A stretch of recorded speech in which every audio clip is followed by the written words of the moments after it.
Have you ever found yourself staring at your bank account at 2 in the morning, wondering how everyone else your age seems to have figured out this whole money thing while you're still trying to understand why your savings disappear faster than ice cream on a hot day? Maybe you're scrolling through social media, watching friends post about house purchases and vacation photos while you're calculating whether you can afford both groceries and gas this week. Or perhaps you're sitting in a coffee shop, overhearing someone casually mention their investment portfolio, and you're thinking your biggest investment decision this month was choosing the name brand cereal. Well, today we're diving deep into the financial reality that nobody wants to talk about openly. The truth about what money actually looks like when you hit 30 in today's economy. And I'm warning you right now, some of these numbers are going to either make you feel significantly better about your situation, or they're going to confirm some fears you've been carrying around. Either way, by the time we're finished, you'll understand exactly where you stand compared to everyone else navigating this wild financial landscape we call modern adulthood. I'm Tim, and I probably spend an unhealthy amount of time analyzing financial data, trying to understand why entire generations seem to be struggling with money in ways that feel completely different from what our parents experienced. My whole goal is to help you actually understand money so it stops feeling like this invisible force controlling your life. So if that sounds helpful, hit subscribe and stick around until the end, because we're going to break down not just what's happening, but why it's happening and what it means for your future. Before we dive into the statistics that might make you question everything you thought you knew about financial responsibility, let me ask you something. When you picture the average 30-year-old's money situation, what comes to mind? Do you imagine someone who has their financial life together, steadily building wealth, maybe shopping for their first home, planning major life events, seriously thinking about long-term goals? Or do you picture someone who's basically treading water financially, earning decent money, but somehow never getting ahead, wondering why being an adult costs so much more than anyone prepared them for? The reality is that most of us have absolutely no clue what normal actually looks like when it comes to money at 30. We base our assumptions on what we see online, what we hear from friends, or what financial advice articles tell us we should have accomplished by now. But the actual numbers paint a picture that's often dramatically different from these expectations. Here's what makes this topic so fascinating and honestly a little concerning.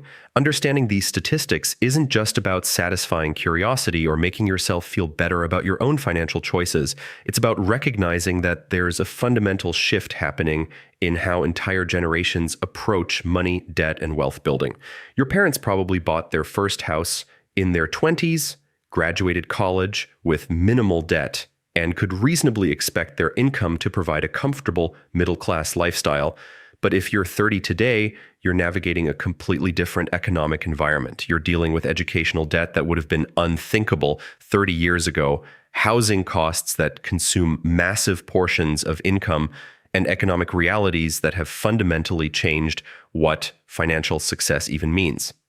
So let's start with the debt situation that affects virtually every 30-year-old in America today, because these numbers are going to be shocking, especially when you see how they compare to previous generations. Student loan debt has become the defining financial characteristic of this generation. According to recent federal data, 30-year-olds are carrying an average of $42,000 in student loan debt. That's not what they originally borrowed. That's what they still owe after years of making payments. To put this in perspective, that's more than many people's entire annual salary, and it represents debt that most 30-year-olds will be carrying well into their 40s. The average monthly payment on that $42,000 is approximately $436. Think about that for a moment. $436 every single month that can't go towards saving for a house, building an emergency fund, investing for retirement, or honestly just enjoying life. It's money that disappears into the loan servicing system for the next decade, assuming you're on the standard repayment plan. But here's where things get really complicated. A huge percentage of 30-year-olds aren't even on that standard repayment plan. Because $436 monthly is too much for their budget, they've switched to income-driven repayment plans that lower their monthly payments but extend their repayment period. And here's the kicker that often results in their loan balances actually growing over time due to interest accumulation. Let me tell you about Jessica's situation, because her story represents millions of 30-year-olds across the country. Jessica is 31, works as a graphic designer, and earns $68,000 annually, which sounds pretty decent. She's definitely above average for her age group. But Jessica has $58,000 in student loans from her design and marketing graduate program. When she first graduated, she chose an income-driven repayment plan because the standard payment seemed overwhelming. Her monthly payment was $380, which felt manageable at the time. Here's what happened over the next 4 years. Despite making every single payment on time, being completely responsible, Jessica's loan balance grew from $58,000 to $61,800. Her payments weren't even covering the interest that was accumulating each month. She was literally paying money every month to watch her debt increase. The psychological impact of this cannot be overstated. Imagine the feeling of being responsible, making your payments, doing everything you're supposed to do, and watching your debt grow anyway. When Jessica finally realized what was happening and switched to the standard repayment plan, her monthly payment jumped to $720 because now she was paying on the higher principal balance. That's over 12% of her gross income and about 18% of her take-home pay after taxes and retirement contributions. Jessica's story illustrates something crucial about student loan debt for 30-year-olds. It's not just about the monthly payment amount, it's about how the complexity of repayment options can actually trap borrowers in cycles of growing debt, affecting major life decisions like when to get married, when to buy a house, when to start a family. The ripple effects of student loan debt extend far beyond monthly payments. Recent data shows that student loan problems have caused credit score drops of 100 points or more for over 1 million borrowers. People who previously had credit scores of 720 or higher saw average declines of 177 points. This means that 30-year-olds who might have qualified for good mortgage rates, car loans, or credit cards are now facing higher borrowing costs or outright denials for new credit.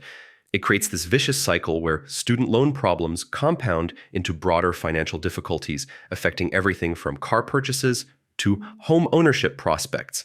And unlike other types of debt, student loans can't be discharged in bankruptcy, meaning this burden follows 30-year-olds regardless of their financial circumstances. But student loans are just one piece of the debt puzzle for 30-year-olds. Credit card debt tells an equally concerning story, revealing how economic pressures and lifestyle costs converge during this particular life stage. The average 30-year-old is carrying over $4,000 in credit card debt. Now, $4,000 might not sound catastrophic compared to those student loan numbers, but credit card debt operates completely differently. We're talking about interest rates averaging around 22% annually, which means that $4,000 balance costs almost $900 per year just in interest payments. But here's what's really happening with credit card debt for 30-year-olds, and this is where the story becomes more complex and frankly more relatable. This isn't necessarily debt from reckless spending or luxury purchases. This is debt from the reality of being 30 in America today. 30-year-olds today are using credit cards to cover basic necessities that previous generations could afford with their regular income. We're talking about groceries when paychecks don't stretch as expected, car repairs that can't wait for the next pay period, medical expenses that insurance doesn't fully cover, and occasionally some purchases that help maintain sanity while dealing with all the other financial pressures of modern adulting. The data shows that younger consumers, especially millennials and Gen Z, are increasingly using credit cards and buy now, pay later services for everyday necessities. This isn't about buying luxury items or taking expensive vacations. This is about the gap between what 30-year-olds earn and what it actually costs to live a basic adult life in modern America. Consider Maria's situation, because she represents the median 30-year-old experience almost perfectly. Maria is 30, works in human resources, and earns $56,000 annually, which puts her right around the national average for her age group. She graduated in 2017 with $33,000 in student loans, and she's been making payments for 7 years now. Her monthly student loan payment is $360. Maria also carries $3,600 in credit card debt. Before you start thinking Maria is financially irresponsible, let me break down how she accumulated this debt. $1,400 came from her car's air conditioning system failing during a heat wave because apparently car parts have a supernatural ability to sense when you least expect major expenses. $750 accumulated from medical expenses when she had to visit urgent care twice in 1 year, and her high-deductible health plan decided that getting sick was clearly a lifestyle choice she should pay for personally. The remaining $1,450 represents what financial experts call lifestyle inflation, but what Maria calls trying to maintain her mental health while adulting. This includes things like occasionally buying groceries without having a panic attack at checkout, replacing her phone when it decided to stop working during an important work week, and sometimes ordering delivery after working 11-hour days because the alternative was eating crackers for dinner again. Maria's minimum credit card payment is about $110 monthly, but here's where the mathematics of being 30 gets really depressing. At 22% interest, if Maria only makes minimum payments, she'll be paying off this debt for over 17 years and will end up paying more than $7,000 total for that air conditioning repair and those urgent care visits. The real problem isn't that Maria is financially irresponsible. The real problem is that she's spending 39% of her take-home pay on rent for a one-bedroom apartment, another 14% on her car payment and insurance, and roughly 11% on student loans and credit card payments combined. This leaves her with limited funds for building an emergency fund, which means the next unexpected expense will likely end up on a credit card too. Maria's situation perfectly illustrates why credit card debt has become such a persistent problem for 30-year-olds. It's not about lack of financial discipline, it's about the mathematical reality that even responsible spending habits and steady employment can barely keep pace with the cost of basic adult responsibilities. Now let's talk about housing, because this is where 30-year-olds today face perhaps the most dramatic departure from previous generations' financial experiences. The homeownership rate for adults under 35 has dropped to 37%, the lowest level in recent years. This means that nearly 2/3 of 30-year-olds are still renting, not by choice, but because homeownership has become mathematically impossible for most people their age.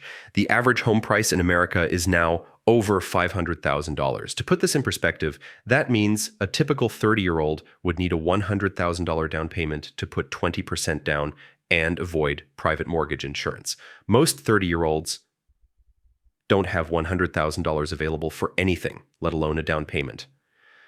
But it gets more challenging.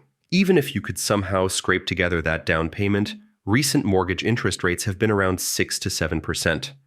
That means monthly payments on a $500,000 house with 20% down would be approximately $2,400, not including property taxes, insurance, and maintenance. Remember, Maria, our median 30-year-old earning $56,000 annually, her take-home pay after taxes is probably around $3,700 monthly. A $2,400 mortgage payment would consume 65% of her entire take-home income. Financial experts recommend spending no more than 28% of gross income on housing, which for Maria would be about $1,300 monthly. This is why so many 30-year-olds are living in apartments that cost $1,800 to $2,000 per month in rent. They're spending 40 to 50% of their income on housing, not because they're making poor choices, but because those are literally the only options available in most markets where jobs exist. The psychological impact of this housing situation cannot be understated. Previous generations viewed their 20s as the time to get established and their 30s as the time to buy a house, start a family, and build wealth through home ownership. Today's 30-year-olds are watching their rent payments disappear into landlords' pockets month after month, building zero equity while home prices continue rising faster than their ability to save for down payments. Many 30-year-olds find themselves in this bizarre financial limbo where they earn too much to qualify for first-time home buyer assistance programs, but too little to actually afford homes in the areas where they work. They're stuck paying rent that's often higher than mortgage payments would be, but unable to access home ownership because of down payment requirements and debt-to-income ratios that don't account for the realities of modern economic life. This housing crisis is fundamentally altering life timelines for 30-year-olds. People are delaying marriage because combining two sets of student loan payments doesn't improve anyone's debt-to-income ratio for mortgage qualification. They're postponing having children because raising kids in small rental apartments while paying off student loans and credit card debt feels financially irresponsible. They're watching their peers in lower-cost areas buy houses and start families while feeling trapped in expensive cities where their careers are located, but home ownership remains a fantasy. The rental market itself has become increasingly demanding toward 30-year-olds. Landlords now routinely require credit scores above 700, proof of income at least 3 times the monthly rent, and application fees that can run several $100s per apartment. For 30-year-olds dealing with student loan impacts on their credit scores, finding acceptable rental housing has become a challenge that previous generations never faced. But perhaps the most shocking statistic about 30-year-old finances isn't about debt at all. It's about savings. And these numbers are going to make you question everything you thought you knew about financial responsibility and what's actually achievable in today's economy. According to financial planning guidelines, 30-year-olds should have the equivalent of their annual salary saved by age 30. So if you're making $60,000 a year, you should theoretically have $60,000 sitting in savings accounts and investment portfolios. Ready for the reality check. Only 14% of Americans have at least $100,000 in savings. And more than half of all Americans can't cover an unexpected $1,000 expense without going into debt. Let me repeat that because it's important. More than half of Americans your age cannot handle a $1,000 emergency without borrowing money. We're not talking about a major medical crisis or losing your job. We're talking about your car needing new tires or your laptop deciding to transform into an expensive paperweight at the worst possible moment. The median savings balance for all Americans is $62,400. But remember, that includes people of all ages, including those nearing retirement who have had decades to accumulate wealth. When you break it down by age, the numbers become even more sobering. The reality is that most 30-year-olds have savings balances that financial advisors would describe as dangerously inadequate. But here's where the story gets really interesting, and this is something that nobody talks about in those cheerful financial planning articles. The advice to have a year's salary saved by 30 assumes that 30-year-olds have been able to save consistently throughout their 20s. It assumes they weren't dealing with entry-level salaries, student loan payments, high rent costs, and all the expenses that come with establishing adult life. Think about the mathematics here. If you graduated college at 22 with student loans, spent your early 20s earning $30,000 to $40,000 annually while paying $600 monthly in student loans and $1,200 monthly in rent, when exactly were you supposed to accumulate this magical year's salary and savings? It's like telling someone to run a marathon while carrying a 50-pound backpack and then wondering why they're not setting speed records. The gap between financial advice and financial reality for 30-year-olds has become so wide that it's almost surreal. Financial planning websites cheerfully suggest that 30-year-olds should be saving $800 monthly toward retirement alone, not counting emergency funds or other savings goals. $800 monthly for someone earning the median income of $56,000 represents about 27% of their take-home pay after taxes. Meanwhile, back in the real world, that same person is spending 39% of their income on rent, 11% on student loans and credit card payments, and trying to maintain some semblance of a social life that doesn't involve exclusively eating ramen noodles in their studio apartment. The idea of having $800 left over each month for savings exists in the same fantasy realm as affordable healthcare and reasonable housing costs. This creates what I call the financial advice disconnect for 30-year-olds. Every article, podcast, and financial expert tells them they should be saving more, investing aggressively, and building wealth for the future. But the actual financial constraints they face make following this advice practically impossible without making sacrifices that would negatively impact their career prospects, relationships, or mental health. Consider retirement savings specifically, because this is where the disconnect between expectations and reality becomes most apparent. According to major financial institutions, 30-year-olds should have a full year's salary in their retirement accounts. If you're earning $60,000, you should have $60,000 in your 401k. The reality, most 30-year-olds have retirement balances that wouldn't fund a decent vacation, let alone decades of not working. The average retirement account balance for people in their 30s hovers around $14,000. $14,000 to fund potentially 40 years of retirement. Using the traditional 4% withdrawal rule, that $14,000 would generate about $560 annually in retirement income. That's $46 per month. $46 monthly wouldn't cover a streaming service subscription, let alone housing, food, healthcare, and all the other expenses that come with being alive. So there you have it, the brutally honest financial reality of being 30 in America today. If these numbers made you feel worse about your situation, remember that you're definitely not alone in navigating this challenging economic landscape. If they made you feel better, congratulations on beating some pretty tough odds. Either way, understanding where you actually stand compared to your peers is the first step toward making informed financial decisions moving forward. The key insight here isn't that 30-year-olds are financially irresponsible or making poor choices. The key insight is that the entire economic structure has shifted in ways that make traditional financial milestones much more difficult to achieve. Student loan debt, housing costs, stagnant wages relative to living expenses, and complex financial products have created a perfect storm that affects an entire generation's relationship with money. Moving forward, the most important thing you can do is base your financial decisions on reality, not on outdated advice or social media comparisons. Focus on making progress within your actual circumstances, rather than trying to meet benchmarks that were designed for a completely different economic environment. Small, consistent steps in the right direction matter more than trying to catch up to unrealistic standards overnight.